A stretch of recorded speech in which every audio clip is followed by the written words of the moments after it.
All right, good morning, everybody.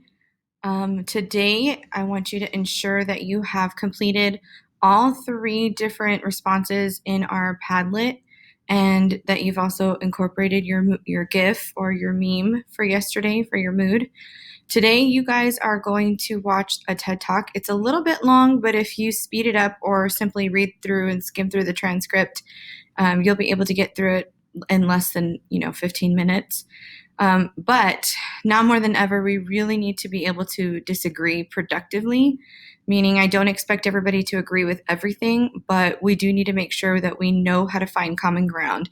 And for most adults, this is difficult. So I know for students, we need to start early and we need to make sure that we kind of baby step our way into those conversations. We've been talking a lot about community and what teachers need to do, what students need to do. So I like that this TED Talk kind of talks a little bit about strategies and how to have conversations with people.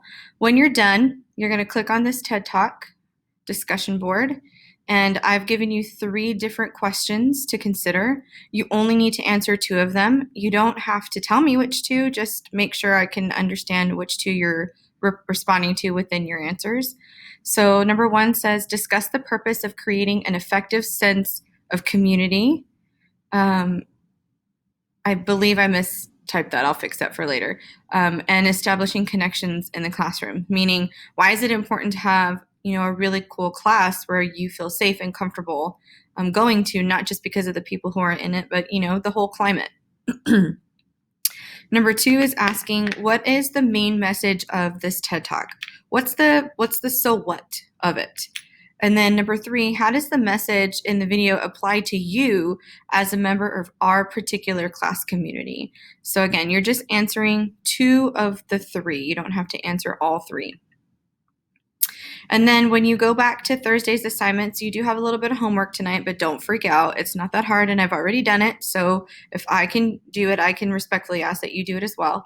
So when you click on it, there's something that your speaker in your TED Talk says at the end, and I've given you right here. It's around 13:43, so you can click on the transcript and it'll take you right there. But she says that if we think about the attitude and the argument and not the person, we would start thinking about what it would take to change our mind about our beliefs about whatever the argument is, right? Not the person. And so ultimately, she talks about thinking about ourselves and what have we recently changed our mind about that was important to us. And also, there's a lot of uncertainty in the world, and what can we humble ourselves about because we just don't know what's going to happen.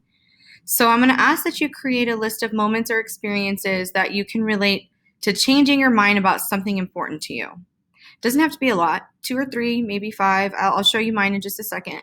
And then I want you to list the kinds of topics you are most passionate about, because I know writing can be difficult, so it would be in your best interest to have as many ideas as possible for things that you actually care about, because then you'll actually have ideas.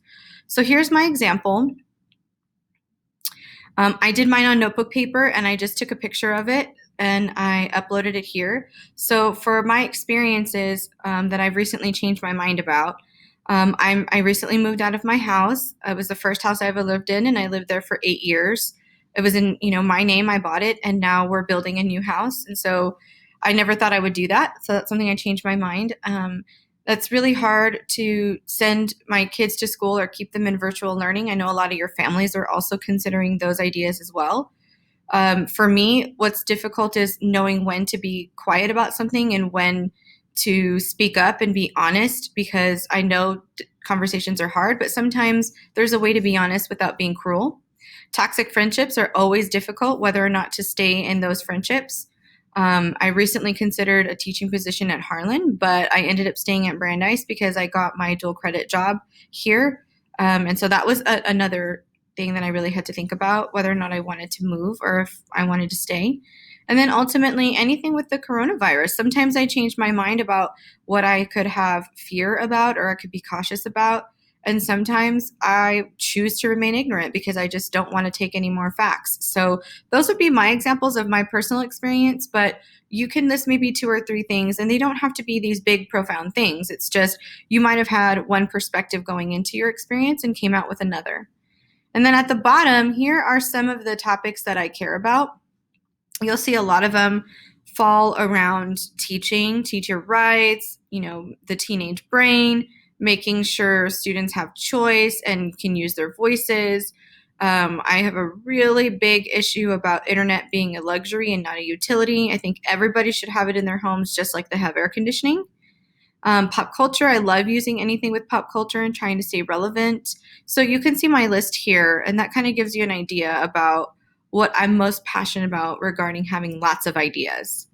So going back to this page, this is just a page of information to help you out, plus my example.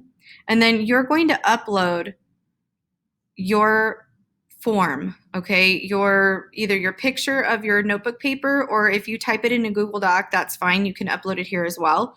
So you'll click on the link, you'll fill out this form, and then down here you'll click on Add File. And then it allows you to upload. So if it's on your phone, you can send it to your Google Drive, or just do the whole link on your phone. Or you can go to your Google Drive. It doesn't matter if it's a picture or a Google Doc. All right. And it's a required question, so it will not allow you to submit unless you've completed it. So regarding today, that's all you need to do. Watch the TED Talk, answer a couple questions, and then just brainstorm. I just want to see what your brainstorming looks like, because it'll be so much easier tomorrow if that's already done. All right, I look forward to seeing you in class today, and let me know if you have questions.